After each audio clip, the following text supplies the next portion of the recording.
Hello, boys and girls, and welcome back to Let's Play Heroes of Might and Magic 3.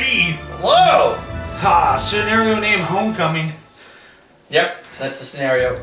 So let's continue on our campaign to rid the world of whatever. things. We haven't even contacted the enemy yet. Yeah, so we're just kind of cruising. Oh, do you see that? That movement over there? That's the enemy. What is? The guy? Yeah, I'll show you on that. Oh. Over there. Right here. That's an enemy. Oh, man. They're coming on a ship. Oh, man, they're on a boat. A fierce windstorm reveals the entrance of a buried tomb. Your investigation reveals the tomb has already been looted, but the thieves overlooked an antique in the dark pendant of life. Very nice. This will prevent Death Ripple. Death Ripple. It's like me at Goodwill. That's right. Or at a thrift store. It's like, crap, everybody else has already picked over the good stuff. But, ooh, lo and behold. We were there not that long ago. No, yeah. Yeah, there wasn't anything there today. There was or me in an auction. Sometimes you get lucky. If you go to like a public auction, you'll sometimes get real lucky and find something. You know, I used to do it all the time. I used to have a flea market booth. And one of the things that I enjoyed doing was going to the local auction house every other Thursday and enjoying my time there. But I have since stopped going because of a nasty little experience I had with the guy who runs it. He was being a bit of a douche. I hate So when people get I'm a big fan of sports. I collect baseball cards. I buy and I sell them, and it just so happens at that time there was some baseball cards being auctioned off, and there was a lady who I struck up a conversation with, and she told me that her husband is a huge collector of Mickey Mantle cards. And so I told her that I wasn't really interested in the one that they had there. It was like a Mickey Mantle on like a leader thing. Like, you know, it was a nice card, but not one I necessarily wanted. I wanted a couple other ones. And so we got to talking, and we got chummy, and so it came to time that they were going to auction them off. And in that period of time, we spoke quickly, and we were really close together. Like, there were multiple auctions going off, and the guy was right there, and he was doing the managing of the whole thing. And so I told her, hey, I'm not gonna go up against you for your card, so do me a favor and don't bid me up. I'll just get the ones I want, and then you could go for it next. This guy lost his shit.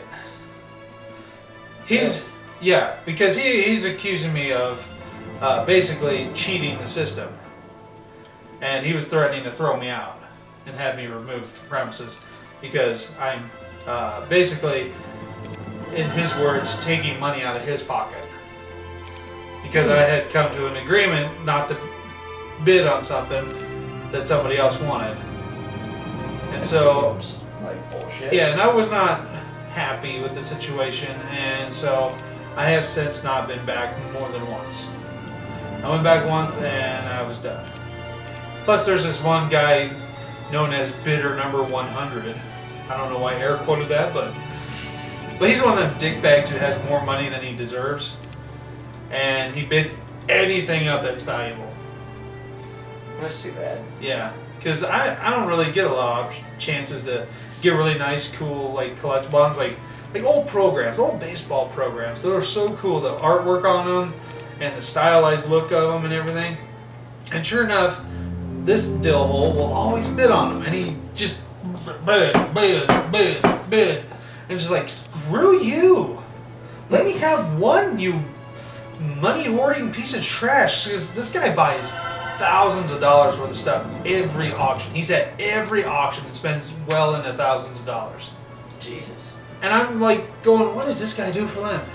And that wasn't even it. Me and him, we had a nice little moment because somebody had auctioned off some of their Star Wars collectibles. And among them were these, I want to say, what are they, the 12-inch? No. 18-inch? 18-inch, I want to say. 18-inch doll figurines. And one of my favorite characters in Star Wars of all time is Boba Fett. Oh yeah, he's the favorite amongst a lot of Star Wars people. Oh yeah.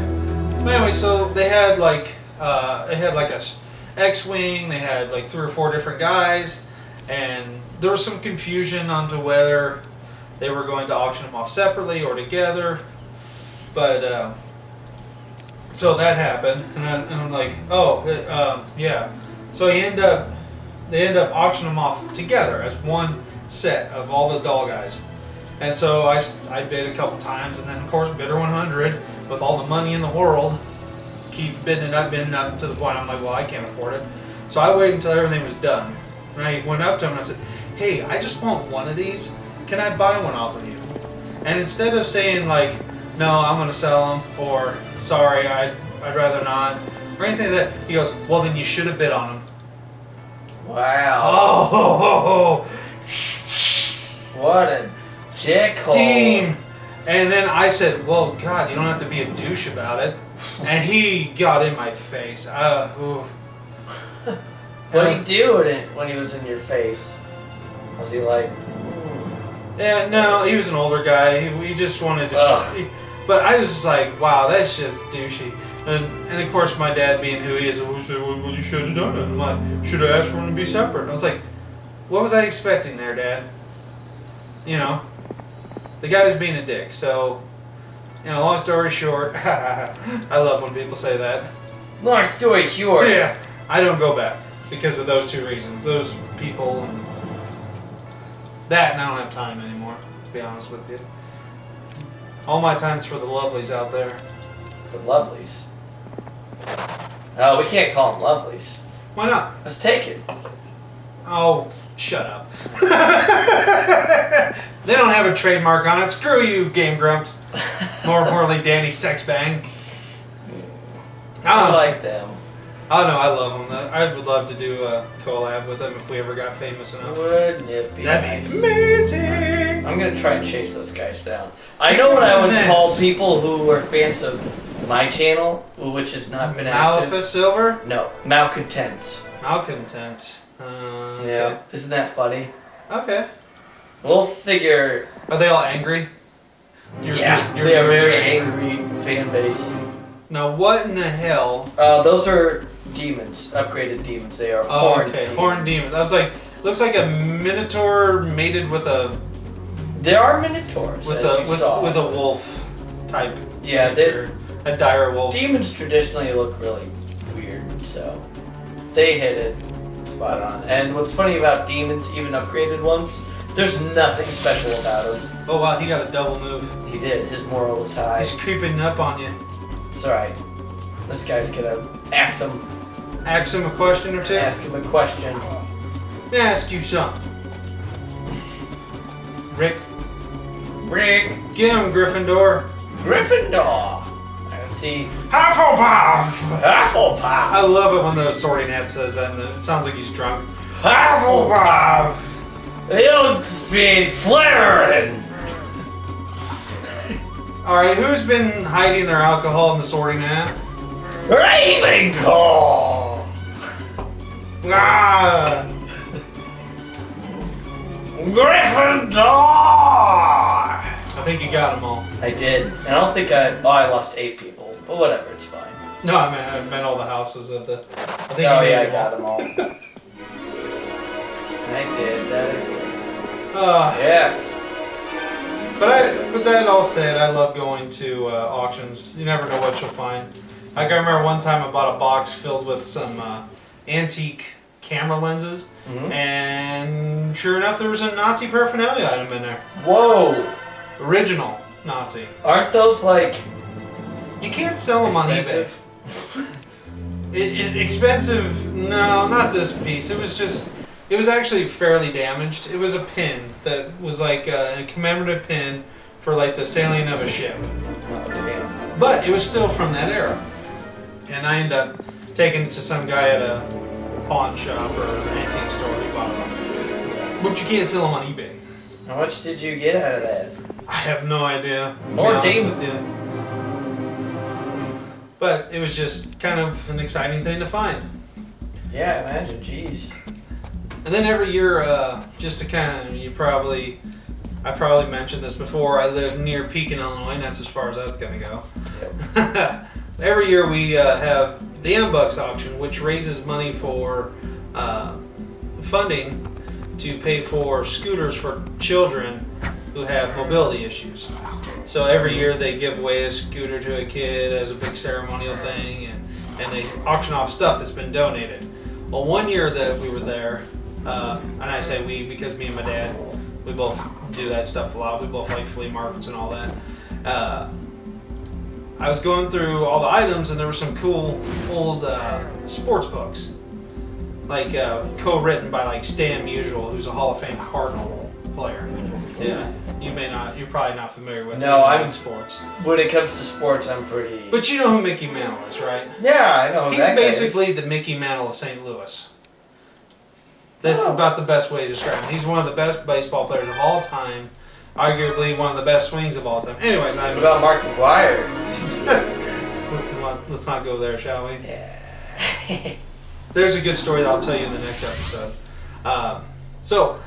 I was at the auction, and then there's these books co-written by Bob Brogue, Jack Buck, who's a Hall of Fame announcer for the Cardinals, and Stan Musial. And I was like, oh, these are cool. I would like to have these. So I waited and waited and waited and waited and waited and waited. And definitely waited for them to finally get to the table.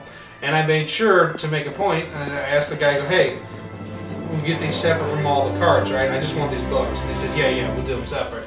And so I turned my back for a second. They're bidding on cards, some crappy baseball cards that aren't worth a dill hammer. I just made that up. And the people who I'm actually familiar with, because I see them all the time, bought the cards, took the books. Yours? Yeah, I didn't even get a chance to bid on them. And I was like, whoa, hey, wait a second, where are the books? And the guy was like, I don't know. And so I had to go track them down. I was like, hey, I was going to bid on those books that were with the baseball cards you bought, and he was going to separate them out for me. And so they ended up going, hey, you know what? Sorry about that. Here, we'll just give them to you. Oh, shit. So it was nice of them. They gave me the books, and I was like, well, thank you so much. Like, I really want them. I like the old books, and, I'm a Cardinal fan, so I wanted them for that reason. Like, one was called We Saw Stars, and it's about all the big leaguers that played during that time period. Yeah. And the other one was like a I don't know, some sort of history thing for the Cardinals. Anyway, I got to standing around, and I had the books in my hand, and at one point, the book opened. Yeah. The one that's called We Saw Stars. And not really paying attention, I kind of look down, and I see writing. Handwriting. Uh-oh. And I go, what in the world? And so I open it up, and I'll be damned if there wasn't autographs in there from all three authors. Oh, Hall of Fame baseball player, Hall of Fame announcer, and actually a writer's Hall of Fame in Bob Brogue, because he was a Hall of Fame sports writer. I don't know sports, but that sounds like a good deal. Oh yeah. I felt horrible about it because they just gave me like a $300 item probably. I'm just guessing on the price because, how often do you find Jack Buck and all them signing one thing? But I was just like, here guys, have $5. That's all I could manage to give. This is like $300 worth, but hey, you don't tell them. I didn't tell them what I found. I just said, you know what? I felt bad. You giving this to me free, so here, have $5. Like, no. You take no, please, just take the $5. Because it's like, I was gonna buy them, and I didn't know at the time, so it wasn't like I hoodwinked them into it. Right. It was just kind of like, just one of those things. One of those things. Yeah. So what have we done? Oh, while you were gone, I've just been hoarding up on people getting. Well, I'm upgrading this person right now, making her more powerful. So what have we progressed? We're moving on and we're exploring a lot more, and we're gonna find our opponent and take him out. Okay, so we've definitely done some exploring. So we're doing very good. We are doing very well. Okay, good. We're gonna wipe him out as soon as we see him. Sweet. All right. So, okay. Getting a little closer. Yeah, I may have to go into that whirlpool, which means that I will lose people. Ooh. Yeah. Well, before we go diving into whirlpools, yes. Let's go ahead and we'll cut this episode here for now. All right, sounds good. And we will start up again and continue on our quest to take out the enemy, whoever they are. This is about as vague as our Let's Play through FNAF World right now. That's right. So, anyways, yeah, go watch that too. We got a playlist for you to watch our FNAF World playthrough. But that one is a lot harder to sit through, though. Yeah, it is. I can barely say anything through that because I'm so... Yeah, lots of flashing lights. We both suffer from ADHD, so it doesn't help. So that'll do it for this episode of Let's Play Heroes of Might and Magic 3. Be sure to click to subscribe for more playthrough of this game. I assume there's an ending eventually. Yeah, there's like so many campaigns and scenarios. But we'll try to play through to some final point. But in the meantime, thank you guys for watching this video. Hope you join us, and we hope to see you in the next one. Bye. See ya!